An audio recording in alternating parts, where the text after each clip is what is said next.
မိုးရီတိတ်ဆိတ်စာရွာနေတဲ့ညတညမှာရွာလေးတရွာရဲ့အစွန်လုံးလမ်းကနေပြီးတော့ကားတစ်စီးအားဖြည်းဖြည်းချင်းဝင်လာခဲ့တယ်။ကားပေါ်မှာတော့အသက်28နှစ်ရွယ်ကိုရဲဆိုတဲ့လူတစ်ယောက်ပါတယ်။သူကမျိုးကြီးပြကြီးမှာကြီးပြင်းလာခဲ့ပေမဲ့သူ့ဖိုးဆုံးသွားပြီးတဲ့နောက်အမွေရထားအိမ်ကြီးတစ်လုံးသွားကြည့်ဖို့တော့ဒီရွာလေးကိုပြန်ရောက်လာတာပဲဖြစ်ပါတယ်။အိမ်ကြီးကရွာရဲ့အနောက်ဘက်တောင်ကုန်းပေါ်မှာတည်ရှိနေပြီးတော့နှစ်ပေါင်းများစွာလူနေလို့မရတော့တဲ့အိမ်ဟောင်းကြီးဖြစ်တယ်။ရွာသားတွေကအဲ့ဒီအိမ်ကိုတရေအိမ်လို့ခေါ်ကြတယ်။ကိုရဲကတော့ဒီလိုယူဆတယ်မယုံပါဘူး။တရေဆိုတာလူတွေကြောက်အောင်လှုပ်ထားတဲ့ပုံမြင်နေပါပဲလို့သူစိတ်ထဲကနေတွေးလိုက်တယ်။ရွာထဲမှာတော့လက်ဖက်ရည်ဆိုင်မှာကားရက်ပြီးတော့ရေနွေးချမ်းတောက်နေတော့မှအဖိုးကြီးတယောက်ကသူ့ကိုစိုက်ကြည့်နေခဲ့တယ်။မင်းဟာဦးတန်းမြင့်မြည်လား။ဟုတ်ပါတယ်။ဖိုးကြီးရဲ့မျက်နှာချက်ချင်းပဲပြောင်းလဲသွားတယ်။အိမ်ကြီးကိုမတော်ပါနဲ့ကောင်းလေ။ကိုရဲရှယ်လိုက်တယ်။ဘာလို့လဲအဖိုး။အဲ့ဒီအိမ်ထဲမှာတခုရှိတယ်။တရေလား။တရေတဲ့ပူကြောဖို့ကောင်းတယ်။ကိုရဲလည်းနင်းငယ်ကိုစိတ်ဝင်စားပါတယ်။ဘလို့ဟာလဲပေါ့။ဒါပေမဲ့အဖိုးကြီးကတော့ဘာမှဆက်မပြောတော့ဘူး။ည7 နာရီကျော်ရင်အိမ်ထဲကဘာတမ်းမဲကြမတုံ့ပြန်နေဆိုတဲ့စကားကိုပဲသူပြောပြီးထွက်သွားခဲ့တယ်။မိုးရီကြားထဲမှာကိုရဲတောင်ကုန်းပေါ်ကားမောင်းလာခဲ့တယ်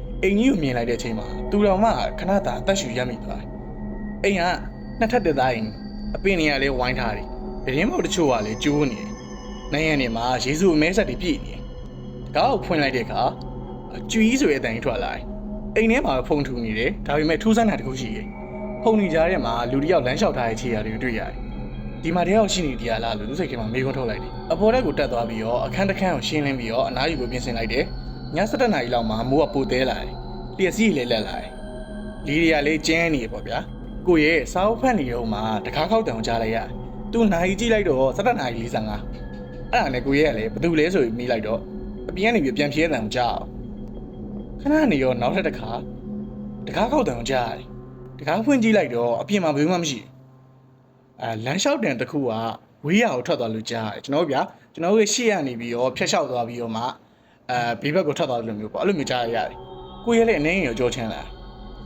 ခဏနေည7 နာရီတိတိရောက်တော့အိမ်တစ်ခုလုံးကရုတ်တရက်တိတ်ဆိတ်သွားတယ်လုံးဝလေးတိုက်တဲ့အတန်တော့မကြားတော့အဲ့ဒီအချိန်မှာအောက်ထပ်ကနေအမျိုးသမီးတစ်ယောက်ရဲ့ငိုတံကြားလိုက်ရတယ်တူတူလေးပေါ့ဝမ်းနဲ့စရာကောင်းတဲ့အတန်မျိုးကိုရဲလည်းခေါင်းတောင်ကြည့်လိုက်တယ်ရွာထဲကအဖိုးကြီးပြောခဲ့စကားကိုသတိရပါတယ်ဘာသာမဲ့ကြားမတုံ့ပြန်နေဆိုတဲ့ဒါပေမဲ့လူသားစိတ်ဆိုတာစူးစမ်းခြင်းနဲ့စိတ်ရှိတယ်။ငိုတန်းပိုးပို့ပြီးတော့နီးလာတယ်။ဖြည်းဖြည်းနဲ့သူခန်းရှိကိုရောက်လာတယ်လို့ခံစားရတယ်။ပြီးတော့တကားရှိရနေပြီးတော့ကုညီပါဆိုတဲ့မျိုးသမီးရဲ့အတန်ကိုကြားလိုက်ရတယ်။ကိုရဲလေးရှင်ခုံးတန်းနဲ့မြန်လာတယ်။ဘာလို့လဲ။အတန်းပြန်ထွက်မလား။ခဏအကြာမှာတော့ကျွန်တော်ကယ်ပါဆိုတဲ့အတန်ထထွက်လာတယ်။ဒီတစ်ခါတော့တကားနာကိုကပ်ပြီးပြောသလိုရှင်းရှင်းလင်းလင်းကိုကြားလိုက်ရတယ်။ကိုရဲတကားစီကိုရှောက်သွားတယ်။လက်ကတကားလက်ကင်မောရောက်သွားတယ်။ဖွင့်မလားမဖွင့်ဘူးလားဆိုပြီးသူစဉ်းစားနေတယ်။အဲ့ဒီအချိန်မှာတကားအောက်ကနေအလင်းရောင်အောက်ကိုအကျိတ်တစ်ခုဖြတ်သွားတာကိုတွေ့လိုက်ရတယ်။လူတစ်ယောက်ရဲ့အကျိတ်လိုပဲ။ဒါပေမဲ့ခြေထောက်မရှိဘူး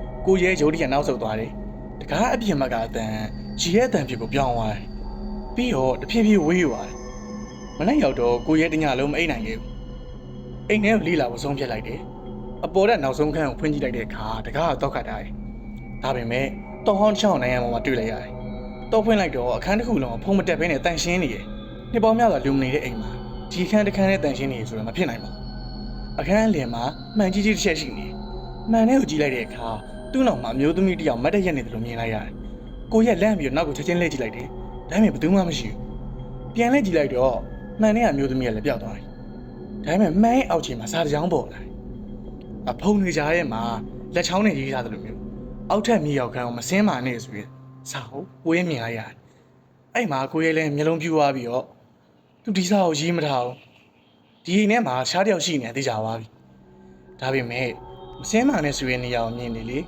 စင်းနေတဲ့စိတ်ကပုံများလေးဖြစ်နေ။အဲ့ဒီညမှာသူလက်နဲ့တမီတက်ယူပြီးမြေရောက်ခန်းဝင်ပေါက်ကိုရှာဖို့ဆုံးဖြတ်လိုက်တယ်။ဒါပေမဲ့မြေရောက်ခန်းတစ်ခါကိုတွေးလိုက်တဲ့အချိန်မှာအဲ့ဒီတကားရှိမှာသွင်းနဲ့ရေးထားတယ်လို့မျိုးညီရဲနေစာတစ်ကြောင်းမြင်လိုက်ရတယ်။အဲ့ဒီစာကတော့သူနိုးလာတော့မယ်ဆိုတဲ့စာပဲဖြစ်တယ်။ပတ်တူကိုတော့နောက်ထပ်2 ရက် 3 ရက်လောက်နေကျွန်တော်တင်ပေးပါမယ်ကျွန်တော်စာရေးထားလည်းမပြီးသေးလို့ပါအားလုံးပဲအဆုံးထိကြည့်ပြီးကြတဲ့အတွက်ကျေးဇူးအများကြီးတင်ပါတယ်အပန်းမကြည့်ဘူးဆိုရင် like and subscribe လေးလုပ်တော့ပေးဖို့လည်းတောင်းဆိုချင်ပါတယ်ဗျ